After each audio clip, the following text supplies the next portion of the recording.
গ্রন্থ সম্ভারে আপনাকে স্বাগত জানাই। আমার আজকের নিবেদন সুচিত্রা ভট্টাচার্যের লেখা একটি ছোট গল্প, দুই নারী। শুরু করছি আজকের গল্প। প্রথমটা দেখে চিনতে পারেনি অতসী। পাড়ার কথাও নয়।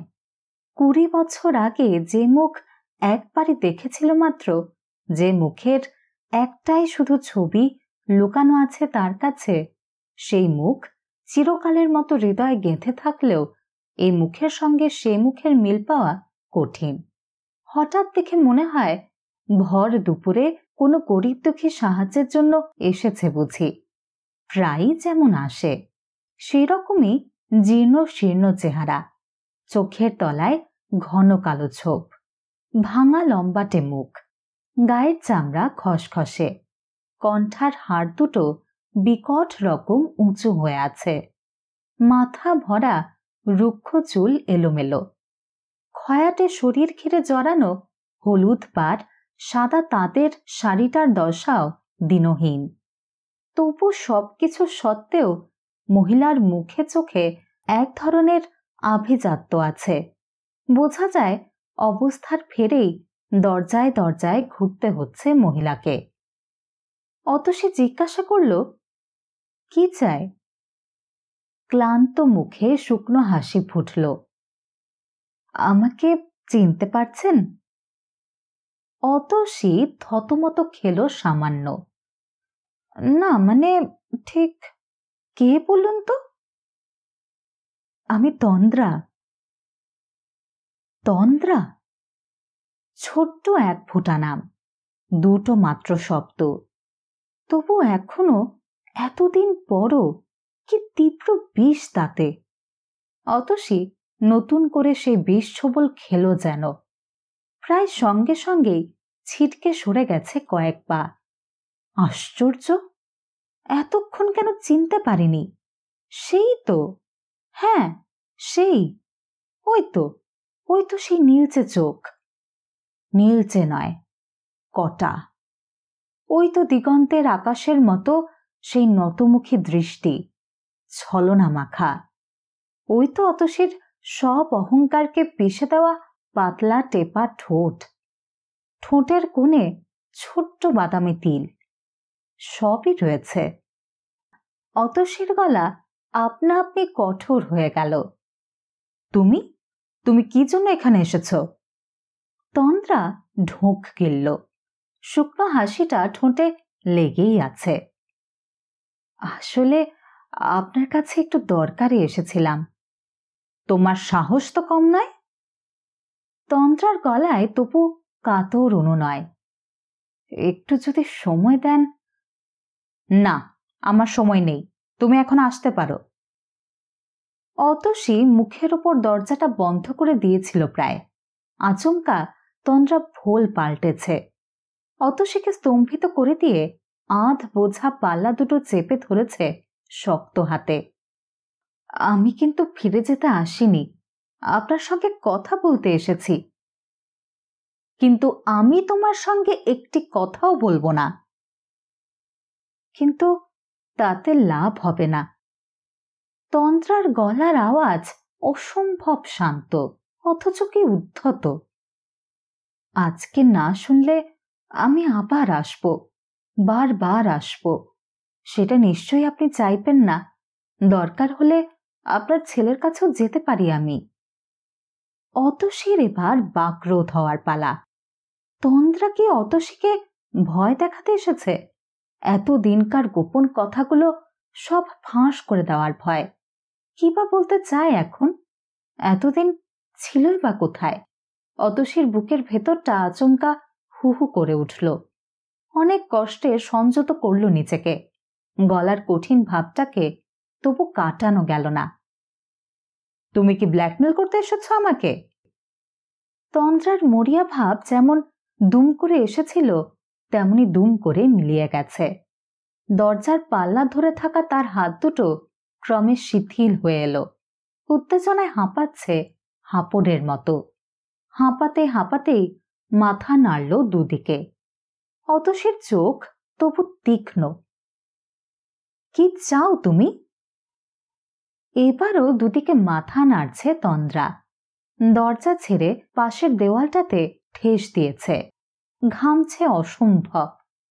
শেষ চৈত্রের ঝাঁঝা রোদে বোধহয় হেঁটে এসেছে এতটা পথ। সঙ্গে ছাতা টাতাও নেই। ফর্সা মুখখানা টকটকে লাল। একটু একটু বসতে দেবেন? আসলে মাথাটা খুব ঘুরছে। কক্ষনো না। বলতে গিয়েও অতসী চমকেছে। তন্দ্রা সত্যি সত্যি টলছে। গোটা শরীর কাঁপছে মৃদু মৃদু। পড়েই যাবে নাকি? একটা মানুষ, সে যেই হোক না কেন, তারই দরজায় অজ্ঞান হয়ে পড়ে থাকবে আর সে নিশ্চিন্তে দরজা বন্ধ করে দেবে? তন্দ্রাকে দেখতে দেখতে মুহূর্তের মধ্যে কথাগুলো ভেবে নিচ্ছিল অতসী। ভাবতে ভাবতেই সিদ্ধান্ত নিয়ে ফেলল। বিরস মুখে দরজা ছেড়ে দাঁড়িয়েছে। এসো, ভেতরে এসে বসো। ঘরে ঢুকেই তন্দ্রা বসে পড়েছে সামনের সোফাটাতে। জোরে জোরে শ্বাস নিচ্ছে। হাঁপানি টাপানি আছে নাকি? অতসী ঘরের কোনায় গিয়ে ফ্যান চালিয়ে দিল। সুইচ বোর্ডের সামনে থেকে জিজ্ঞাসা করল, জল খাবে? তন্দ্রা খুব আস্তে আস্তে মাথা নাড়ল। বাইরের ঘর থেকে ভেতরে ঢুকে অতসী আবারও খুব দ্রুত চিন্তা করে নিচ্ছিল। একটু পরেই খুকুরা এসে পড়তে পারে। খুকু আর তার শাশুড়ি। ওদের সঙ্গে বিকেলে আজ বাবলার জন্য সম্বন্ধটা পাকা করতে যাওয়ার কথা। এক্ষুনি যদি ওরা এসে পড়ে, তন্দ্রাকে দেখে খুকু যদি জানতে চায় কে মা, কিংবা খুকুর শাশুড়ি, অতসী কি উত্তর দেবে? চিনি না। তার মধ্যে হয়তো তন্দ্রা সব বিস্তারে পরিচয় দিয়ে দিবে নিজের। দিতেই পারে। তন্দ্রার মতো মেয়ের পক্ষে কিছুই অসম্ভব নয়। ফ্রিজ থেকে জলের বোতল বার করে অতসী নিজের গলাতেই ঢেলে নিল খানিকটা। এ সময় প্রতিদিন বাড়িঘর যেমন থাকে তেমনই নির্জন। রাত দিনের কাজের মেয়েটা বোধহয় ছাদের ঘরে ঘুমোতে গেছে। অতসী এখন রোজকার মতো একা একাই। কবেই বা একা ছিল না। স্বামী, সংসার, সন্তান সবকিছুর থেকেও তো চিরটা কাল একদম একা সে। স্বামী যখন বেঁচে ছিল তখনও, যখন নেই তখনও। ছেলে মেয়েরাই বা আর কতদিন শুধু মায়েরই থাকে। জলের বোতল হাতে নিয়ে অতসী বাইরের ঘরে ফিরল। লম্বা সোফায় শরীর ছড়িয়ে চোখ বুজে পড়ে আছে তন্দ্রা। রোগা শরীরটা গুটিয়ে কেমন ছোট হয়ে গেছে। এখনো কাঁপছে ধীর ধীর করে। অতসীর নজরে পড়ল তন্দ্রার চুলগুলো প্রায় সব পেকে গেছে। মুখে দাগ পড়েছে বয়সের। ক্ষণিকের জন্য অতসী স্থির। কত বয়স হলো তন্দ্রার? অতসীর থেকে বেশ ছোট। কম করেও বছর 5 তো বটেই। খুব বেশি হলেও তন্দ্রা এখন 44 কি 45। এর মধ্যে এত পুড়িয়ে গেল কি করে? কিসের অভাব? টাকা পয়সার? না সঞ্জয়ের?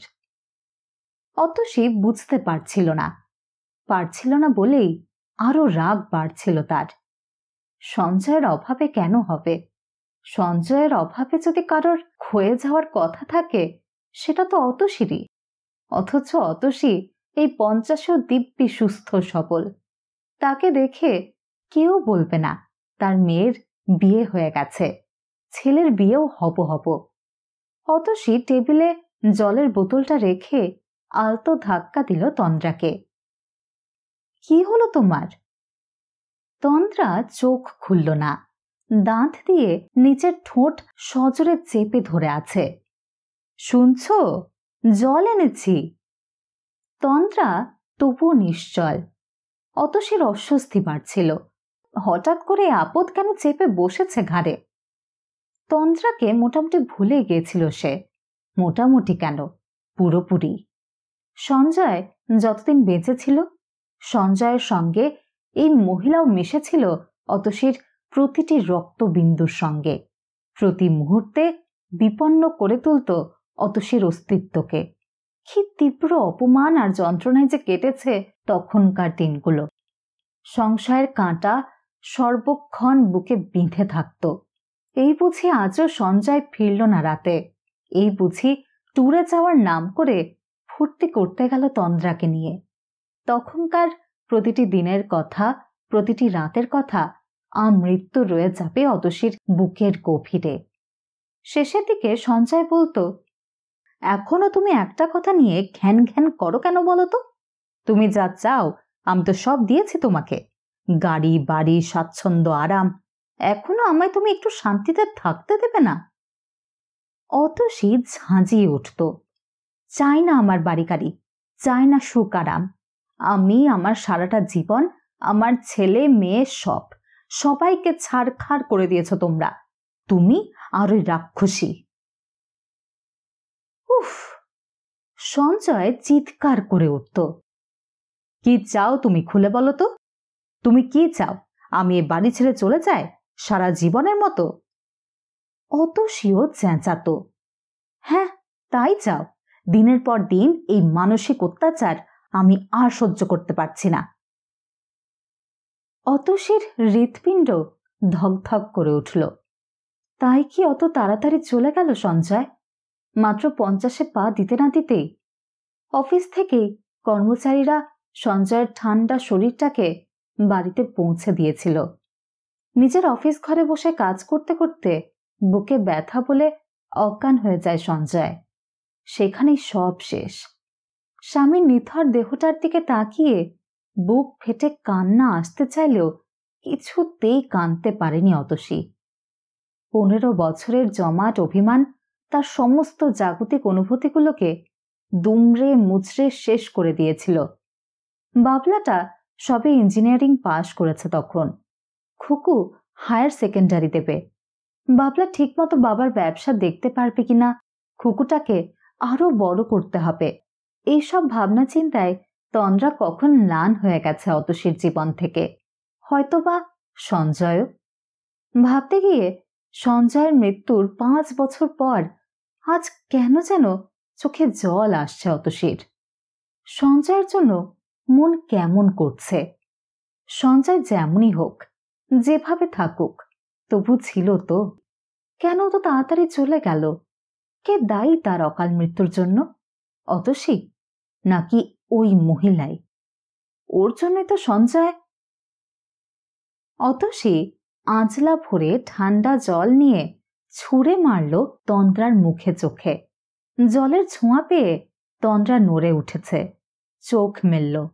ঘোলাটে নীল চোখে অতসীর দিকে ফ্যাল ফ্যাল তাকিয়ে রইল কিছুক্ষণ। অতসী জলের বোতল এগিয়ে দিল তার দিকে, মনে মনে বলল, অনেক নাটক হয়েছে, জল খাও, খেয়ে বিদেয় হও। তন্দ্রা উঠে বসে পুরো বোতল জল ঢেলে নিল গলায়, আঁচল তুলে ঘাড় গলা মুছল। নিঃশ্বাসের কষ্ট এখনো অল্প অল্প রয়েছে বোঝা যায়। অতসীর এক বিন্দুও মায়া এলো না মনে। তীক্ষ্ণ গলায় প্রশ্ন করল, শরীর ঠিক হয়েছে তোমার? তন্দ্রা যেন বহু কষ্টে বসতে পারছে, থেমে থেমে দুর্বল স্বরে বলল, শরীরটা একদম ভালো নেই, কথায় কথায় মাথা ঘোরে, বুক ধড়ফড় করে, ডাক্তার বলছে শরীরে নাকি রক্ত নেই, বিশ্রী অ্যানিমিয়া। অতসীর একটু শুনতে ইচ্ছে করছিল না। জলের বোতলটা সামনে থেকে সরিয়ে শোকেসের মাথায় রেখে দিতে দিতে বলল, মিনিট 5 বিশ্রাম তো হয়ে গেল, আরো দরকার? তন্দ্রা এই চকিত নিষ্ঠুরতায় থমকেছে, মলিন মুখে তাকিয়ে রয়েছে অতসীর দিকে। কি হলো, কি দেখছো তুমি? আপনাকে বোধহয় অসুবিধে ফেললাম আমি। হ্যাঁ, তা তো ফেলেছ। অতসী স্পষ্ট উত্তর দিল, এক্ষুনি আমার মেয়ে আর মেয়ের শাশুড়ি এসে পড়বে, তুমি যদি এখন চলে যাও। তন্দ্রা ওঠার নামও করল না। নির্জীব চোখ দুটো তার স্থির হয়ে আছে। আপনার কাছে বড় বিপদে পড়ে এসেছিলাম, খুব কষ্টে দিন কাটছে জানেন। প্রথম বাক্যটা অতসী উচ্চারণ করেছিল না একদিন? মান অপমান শিখেই তুলে লজ্জার মাথা খেয়ে এই মহিলার কাছে বাধ্য হয়েছিল ছুটে যেতে। সেদিনও এইরকমই নীলচে চোখ উদাস তন্দ্রার। অতসী বলেছিল, বড় বিপদে পড়ে আমি তোমার কাছে এসেছি, তুমিই একমাত্র পারো সঞ্জয়কে আবার আমাদের কাছে ফিরিয়ে দিতে। কথা দাও, আজ থেকে আর কোনো সম্পর্ক রাখবে না সঞ্জয়ের সঙ্গে। তন্দ্রা কথা দেয়নি, ভাষা ভাষা দু চোখ ফিরিয়ে রেখেছিল অন্যদিকে।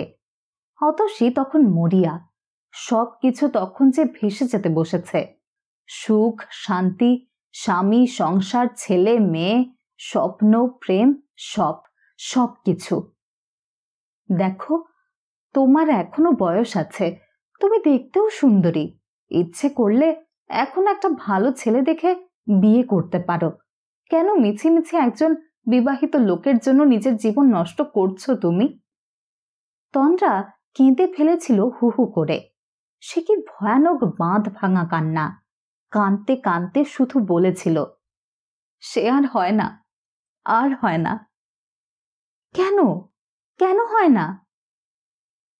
আমি আমি বলতে পারবো না, আপনি তাকেই জিজ্ঞাসা করবেন। অতসী ঘুরে গিয়ে তন্দ্রার মুখোমুখি সোফাটায় বসল। তন্দ্রাও নিজেকে গুছিয়ে নিয়েছে। আমি জানি আপনি আমাকে কখনো ক্ষমা করতে পারবেন না, কিন্তু বিশ্বাস করুন, আমি তাকে অনেকবার বুঝিয়েছি। অতসী তীক্ষ্ণ চোখে তাকালো। পুরনো কথা থাক, কি বলতে এসেছো তাড়াতাড়ি বলে ফেলো, আমার সময় নেই। তন্দ্রার গলা ডুবে এলো। আসলে মেয়েটার বিয়ে ঠিক করেছি। অতসীর মুখ ফসকে বেরিয়ে গেল, কার মেয়ে? তন্দ্রা চোখ সরিয়ে নিল অতসীর চোখ থেকে। আমার মেয়ে। ও, তা ভালো তো, কত বড় হয়েছে সে? বলতে বলতে অতসী নিজেই মনে মনে হিসেব করে নিচ্ছিল। 15 আর 5 20। না, তার একটু কমই, বছর 19 হয়েছে এখন। তন্দ্রা বলল, ছেলেটা ভালো জানেন, একটা প্রাইভেট কোম্পানির জুনিয়র অফিসার। বৈশাখেই দিন স্থির হয়েছে। বেশ, আসলে অনেক খরচা, কিছুই জোগাড় করতে পারছি না। আপনি যদি। এতক্ষণে তন্দ্রার আসার কারণ জলের মতো পরিষ্কার। অতসী ঝপ করে উঠে দাঁড়ালো। তা আমি কি করতে পারি? তন্দ্রা উঠতে গিয়েও বসে পড়েছে। আমি আমি জানি আপনি আমাকে খুব নির্লজ্জ ভাবছেন, ভিখিরি ভাবছেন। আমার সত্যি আর কোনো উপায় নেই। কেন, তুমি এখন আর চাকরি করছো না? না, সে তো কবেই ছেড়ে দিয়েছিলাম, মেয়ে হওয়ার পরপরই। ওই জোর করে ছাড়িয়ে দিয়েছিল। তাই নাকি নিজেরই তখন সমাজে মুখ দেখাবার উপায় ছিল না? সে আপনি যা খুশি ভাবতে পারেন। তন্দ্রা কপালে হাত রাখল, মুখের ওপর উড়ে আসা চুলগুলোকে সরাচ্ছে। ও অবশ্য যতদিন বেঁচে ছিল আমার কোনো অভাব রাখেনি। তার মধ্যেই তো বেশ গুছিয়ে নিয়েছিলে। অতসীর গলায় শ্লেষ ফুটল। তন্দ্রা গায়ে মাখল না ব্যঙ্গটাকে, মিড়বিড় করে বলছে, তা যদি পারতাম। সে চলে যাওয়ার পর কিভাবে যে কেটেছে 5টা বছর, কি করে বড় করেছে মেয়েটাকে। বারবার তন্দ্রার মুখে সঞ্জয় সম্পর্কে ও সে সর্বনামগুলো সহ্য হচ্ছিল না অতসীর। বিরক্ত মুখে কথা ঘোরাতে চাইল। কত টাকা দরকার তোমার? তন্দ্রাও ফিরল কাজের কথায়, হয়তোবা অতসীর প্রশ্নে উৎসাহিত হলো একটু। সে তো অনেক, গয়নাগাটি কিচ্ছুই নেই, অন্তত 1050 যদি দেন। মনিরও তো তার বাবার সম্পত্তিতে কিছু অধিকার আছে। তন্দ্রার শেষ কথাটা শেল হয়ে বিঁধেছে বুকে। অতসীর টান টান হলো। তুমি কি এখানে অধিকার ফলাতে এসেছ? কথাটা বলে ফেলে তন্দ্রাও বোধহয় বুঝেছে বলা ঠিক হয়নি। আরো বিনীত ভাব তাই এনেছে গলায়। না না, আমি আপনার কাছেই এসেছি। তা আমি যদি না দিই? তন্দ্রা চুপ। অতসীর মনে হলো তন্দ্রা নতুন করে শান দিচ্ছে তার অস্ত্রগুলোতে। আজ যদি অতসী মুখের ওপর না বলে দেয়, কি করতে পারে তন্দ্রা? মামলা করে রক্ষিতার সন্তান সম্পত্তির ভাগ চাইবে, ঠিটি ফেলে দেবে চারিদিকে। বাবলা খুকু জেনে যাবে তাদের বাবার কীর্তিকলাপের কথা। অতসী ভেতরে ভেতরে শিউরে উঠছিল। গোপন লজ্জা চিরকাল নিজের কাছেও লুকিয়ে রাখার চেষ্টা করেছে সে। 15 বছর ধরে যা কিছু কান্না, যত রাগারাগি, মান অভিমান সবই ছিল শুধু সঞ্জয়ের সঙ্গেই। বাইরের কেউ যদি কোথাও থেকে জেনে থাকে তো জেনেছে। অতসী কারো কাছেই নালিশ নিয়ে ছোটেনি, আত্মীয় স্বজনের কাছে যায়নি, বন্ধু বান্ধবদের কাছেও না, বাবলা খুকুকে পর্যন্ত জানতে দেয়নি কিছুই। ওরা শুধু সবসময় বাবা মার ঝগড়া ঝাঁটি দেখেছে, ঝগড়ার কারণ জানেনি। অতসীও চায়নি বাবলা খুকু কখনো অশ্রদ্ধার চোখে দেখুক তাদের বাবাকে। আজ যদি তন্দ্রা অবশ্য সেই ধরনের প্রসঙ্গ আনল না। হয়তো দাবি জানানোর মতো তেমন জুত পাচ্ছে না শরীরে। খানিকক্ষণ নীরব থেকে বলল, আগে সেটা আপনার বিবেচনা। বাইরের রাস্তায় একটা গাড়ি এসে থেমেছে। খুকুরা এসে গেল নাকি? অতসী দ্রুত এগিয়ে গেল বাইরের খোলা দরজার দিকে। খুকুদের নয়, অন্য কারো গাড়ি। কাকে যেন নামিয়ে দিয়েই ফিরে যাচ্ছে। ধুধু রোদ্দুরে গাড়িটা মিলিয়ে যাওয়ার পরও অতসী তাকিয়ে রইল প্রখর রোদের দিকে। সূর্যের প্রচণ্ড উত্তাপে চৈত্রের দুপুর বড় তপ্ত এখন। এই সময়ে যখন তখন কাল বৈশাখী আসে। হঠাৎ হঠাৎ অন্ধকার হয়ে যায় 10 দিক। ঝড় এসে ওলট পালট করে দেয় পৃথিবীটাকে। অতসী অস্থির পায়ে ফিরল তন্দ্রার কাছে। তোমাকে একটা কথা জিজ্ঞেস করব? হ্যাঁ, বলুন। তুমি কি শুধুই আমার বিচার বিবেচনা জানতে এসেছ, নাকি আইনের হুমকি দিতে এসেছ?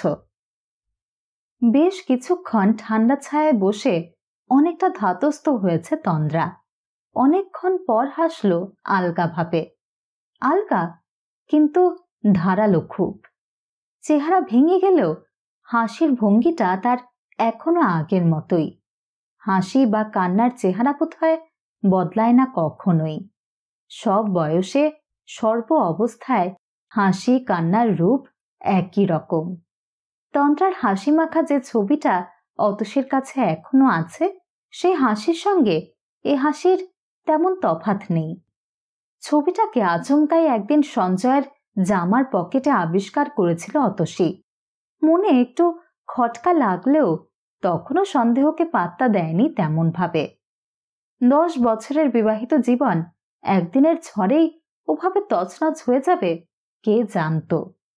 খুকুটা তখনও স্কুলে যাওয়াই শুরু করেনি। বাবলা 7 কি 8। সঞ্জয় অফিস থেকে ফিরতে সোজা মনেই অতসী তাকে প্রশ্ন করেছিল, এই ছবিটা কার গো? সঙ্গে সঙ্গে সঞ্জয় চমকে উঠেছে। তুমি ও ছবি কোথায় পেলে?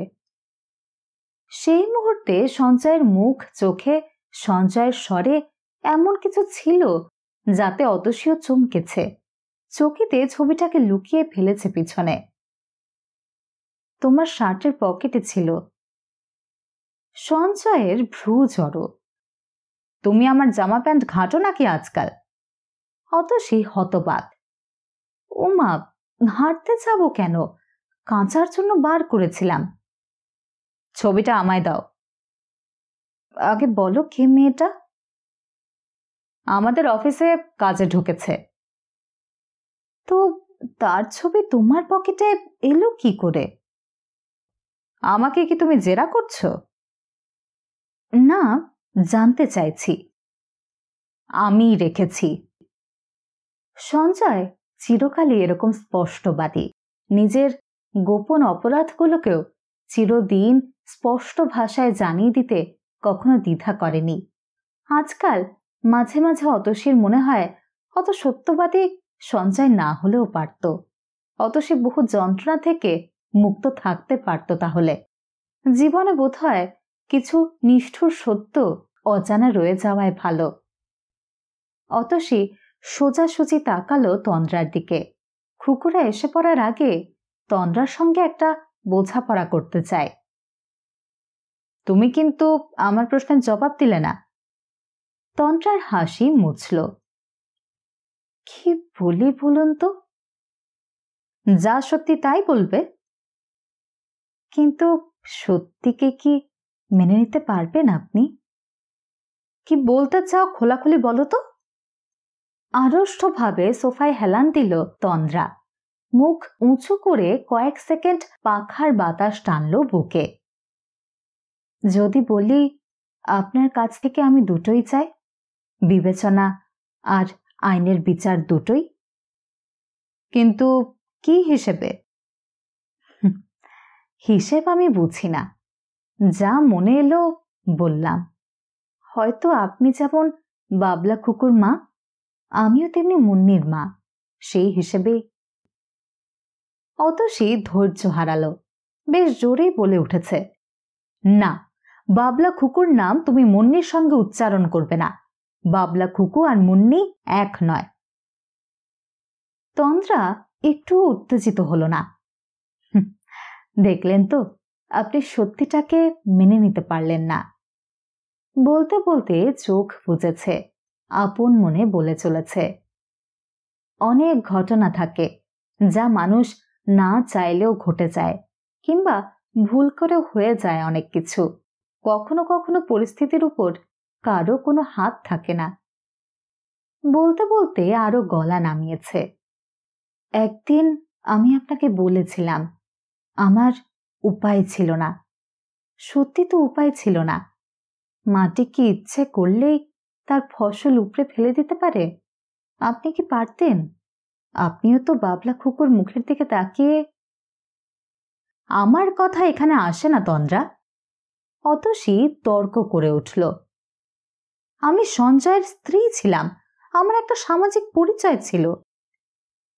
হ্যাঁ, ওইটুকুনি যা তফাৎ ছিল আপনার সঙ্গে আমার। কথা নয়, কথার ভেতর দিয়ে আস্তে আস্তে যেন ঘুরে ডুবে যাচ্ছে তন্দ্রা। আপনাকে ছেড়ে সে আমার কাছে চলে আসেনি, আবার আমাকে ছেড়েও আপনার কাছে ফেরেনি। কেন ফেরেনি কখনো ভেবে দেখেছেন কি? কেন আপনার পাশে শুয়েও সে আমার কথা ভেবেছে? আমাকে ছেড়ে চলে গেছে আপনার বিছানায়। অতসী থমকেছে এতক্ষণে। এ কি হেয়ালি তন্দ্রার? তন্দ্রা থামছে না, যেন নিজের কাছে প্রশ্ন করে নিজেই উত্তর দিয়ে চলেছে। কারণ তার চোখে আমি আপনি সমান ছিলাম।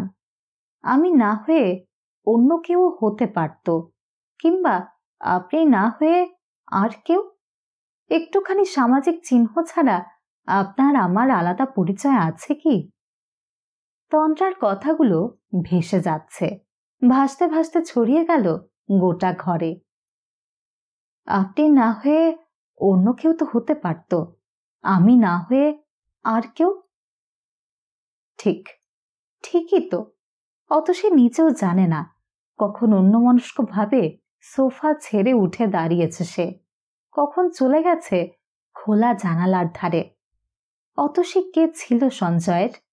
তন্দ্রাই বা কে? এক অর্থে দুজনেই তো পৃথক পৃথক দুটো পরগাছা মাত্র। সঞ্জয়েরই অর্থে লালিত, সঞ্জয়েরই তৃষ্ণায় জারিত। অতসী জানলায় দাঁড়িয়ে ফিস ফিস করে উঠল। আর বলো না, আর বলো না, এবার থামো। বলতে বলতে মুখ ঘুরিয়েছে। চড়া রোদ্দুর থেকে অন্ধকারে তাকাতেই সব ঝাপসা। অতসী নিজের হাতে সাজানো ঘর সংসার, আসবাবপত্র সবকিছু ঝাপসা আঁধারে শুধু দেখা যাচ্ছে তন্দ্রার মুখ। তন্দ্রার মুখ? না, ওটা অতসীরই মুখ। অতসী বুঝতে পারছিল না। পায়ে পায়ে আবারও কখন ফিরে এসেছে তন্দ্রার কাছে, তন্দ্রার হাতে হাত রেখেছে।